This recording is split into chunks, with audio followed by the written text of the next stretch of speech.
بسم اللہ الرحمن الرحیم۔ آج کا سوال ہے، کچھ لوگ کہتے ہیں کہ نبی علیہ الصلوۃ والسلام نے تو صرف 1.25 من یا 1.25 کلو جو کھائے ہیں اور انہوں نے زندگی میں کچھ نہیں کھایا، تو جو لوگ طریقت پر چلنا چاہتے ہیں ان کے لیے یہ مثال ہے، وہ اتنا ہی کھائیں اور کچھ نہ کھائیں۔ دیکھیں، یہ تو ان لوگوں کی لا علمی ہے کہ نبی علیہ الصلوۃ والسلام نے شہد بھی استعمال فرمایا، دودھ بھی استعمال فرماتے تھے، کھجور استعمال فرماتے تھے،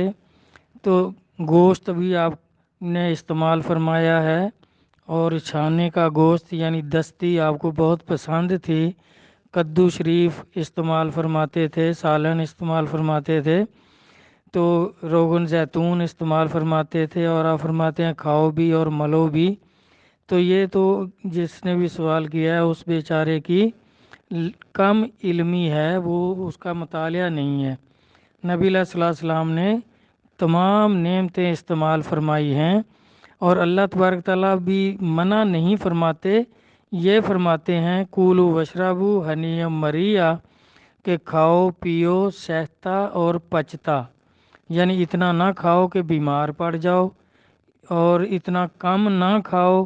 کہ کمزور ہو جاؤ، زیادہ کھا کر بیمار نہ ہو جاؤ اور کم کھا کر کمزور نہ ہو جاؤ، پھر عبادت نہیں کر سکو گے۔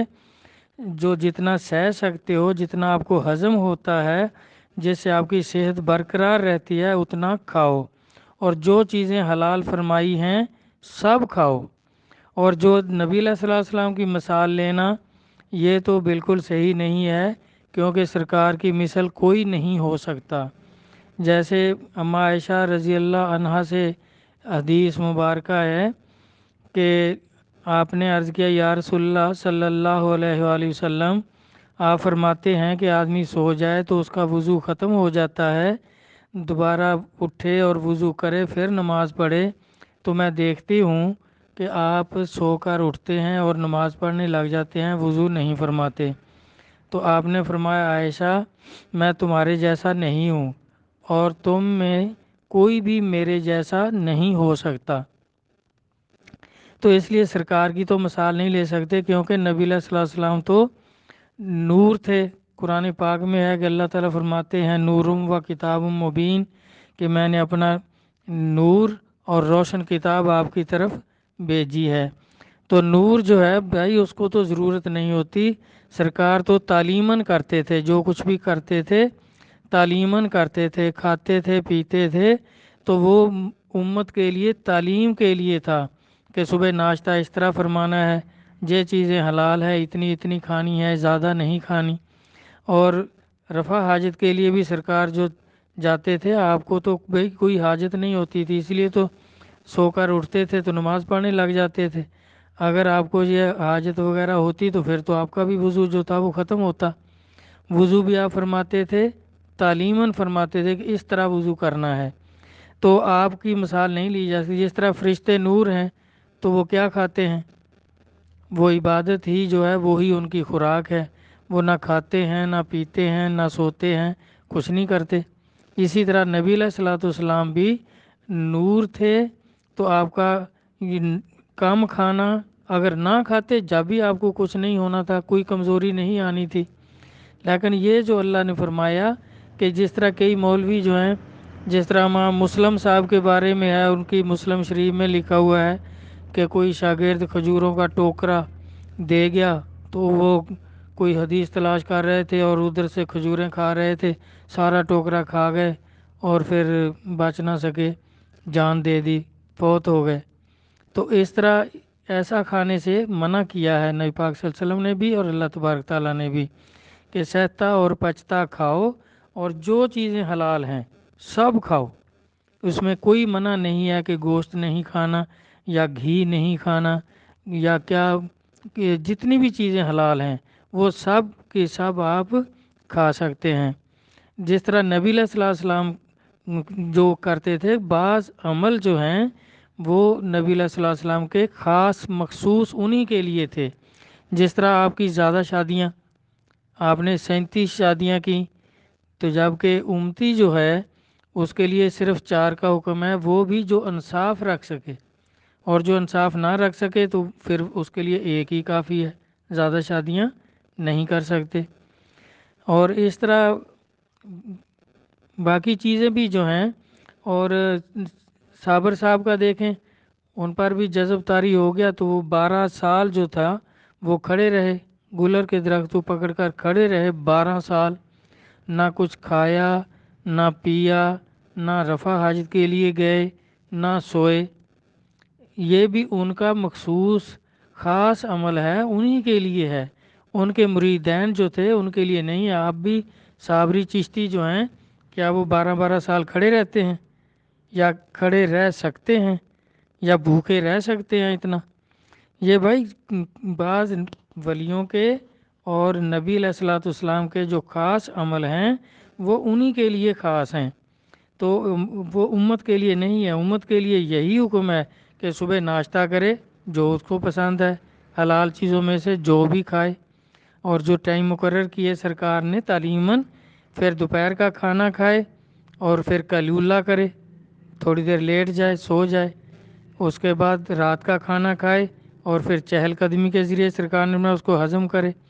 تو اس طرح آپ نے تو پورا ٹائم ٹیبل، کیونکہ اسلام جو ہے یہ مکمل ضابطہ حیات ہے،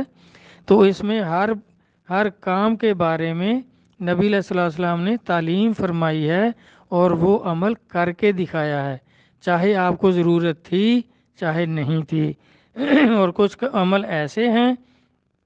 جو آپ نے کیے وہ بھی ان کے لیے خاص ہیں، جیسے تہجد کی نماز ہے، یہ ان پر فرض تھی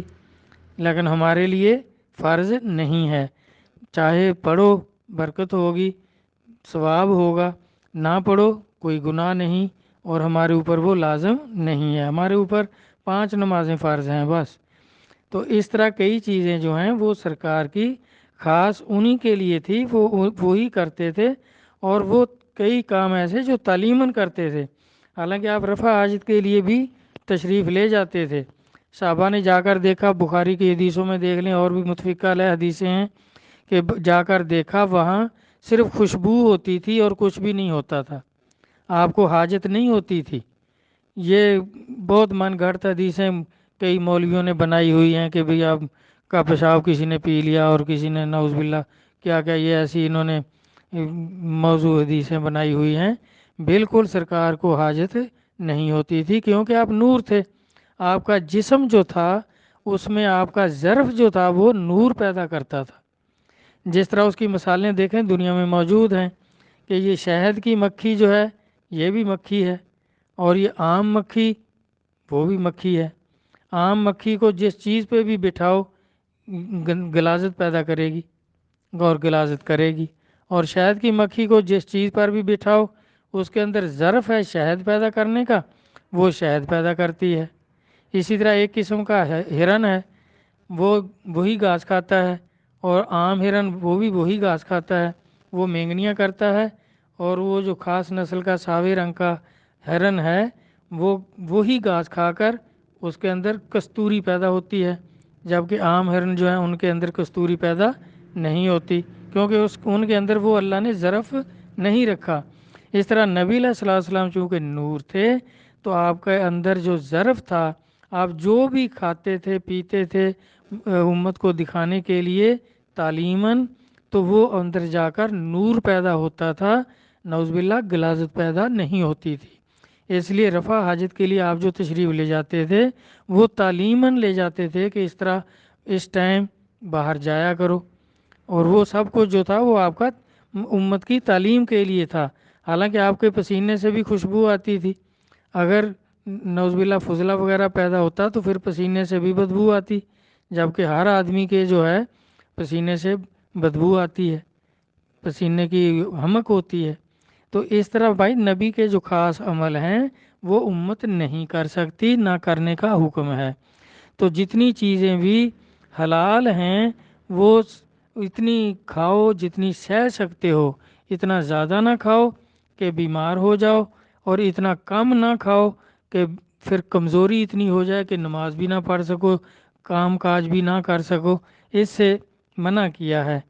تو یہ جو اس طرح کی طریقت بیان کرتے ہیں کہ جس نے طریقت پر چلنا ہے وہ 1.25 کلو جو کھائے اور کچھ نہ کھائے، بھائی یہ تو بالکل ہی احمقانہ سوال ہے۔ نبی علیہ الصلوۃ والسلام ستو بھی استعمال فرماتے تھے، چینی کھجور استعمال فرماتے تھے، چینی تو اس ٹائم ہوتی نہیں تھی، باقی آپ ہر چیز استعمال فرماتے تھے، کھجور استعمال کرتے تھے، گوشت استعمال کرتے تھے، دودھ پیتے تھے۔ آپ مدارج النبوت پڑھ کر دیکھیں، آپ کا گھر کا ڈیلی کا دودھ کا خرچہ جو تھا وہ 16 من تھا، تو اس میں سے سرکار بھی استعمال کرتے تھے، اصحاب صفہ بھی استعمال کرتے تھے، اور جو آپ کے مہمان آتے جاتے تھے لنگر خانے میں وہ بھی استعمال کرتے تھے۔ تو اس طرح یہ چیزیں بھائی سب کچھ ثابت ہے، اور صحیح احادیث سے ثابت ہیں کہ سرکار نے سب نعمتیں جو اس وقت میسر تھیں سب استعمال فرمائی ہیں۔ اور یہ نہیں، اور یہ جو ہے کہ کم کھانا، کم اتنا کھانا ہے کہ کمزور نہ ہو جاؤ،